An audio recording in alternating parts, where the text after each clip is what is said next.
এবার আরেকটা ভ্যাকেন্সির কথা বলবো, সেটা হচ্ছে ইনফোসিস কলকাতাতে হায়ারিং চলছে, ঠিক আছে। 15 আর 16 তারিখে হায়ারিং চলছে। তো 11টা থেকে 1টার মধ্যে তোমাদেরকে ভেনিউতে পৌঁছাতে হবে। ইনফোসিস নিউ টাউন যে অফিসটা আছে সেখানে চলছে, ঠিক আছে। তো এখানে জব লোকেশন হচ্ছে পুনে আর ব্যাঙ্গালোর, ঠিক আছে, কিন্তু ইন্টারভিউ লোকেশন হচ্ছে কলকাতা।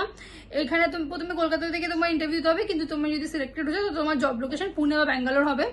আর তারপর হচ্ছে fresher experience both can apply. তো এটা ফ্রেশার্সদের জন্য খুব ভালো সুবর্ণ সুযোগ হতে চলেছে, বিকজ ইনফোসিসের মতন এত বড় একটা কোম্পানি ফ্রেশার্সদেরকে হায়ার করছে, খুব একটা ইনফোসিস করে না, তো হায়ার করছে। এটা কাস্টমার সার্ভিস এক্সিকিউটিভের জন্য এই হায়ারিংটা চলছে। তো ওয়ার্কিং ইন্টারভিউ আছে 15 আর 16 তারিখে। তো এখনো তোমাদের আজ 13 তারিখে 13ই মে, এখনো তোমাদের কাছে 2 দিন সময় আছে, তোমরা প্র্যাকটিস করতে পারো। তো এরকমই ইনফরমেটিভ ভিডিওর জন্য কোথায় কি ভ্যাকেন্সি বেরাচ্ছে, কি করে অ্যাপ্লাই করবে না করবে, তার জন্য তোমরা আমার চ্যানেলটাকে প্লিজ সাবস্ক্রাইব করো।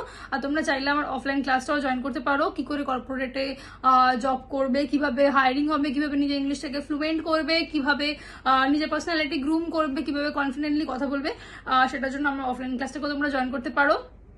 আর যদি কোনো ইনফরমেশন লাগে আমরা নির্দ্বিধায় আমাকে হোয়াটসঅ্যাপে বা ইনস্টাগ্রামে বা ফেসবুকে ডিএম করতে পারো। ধন্যবাদ।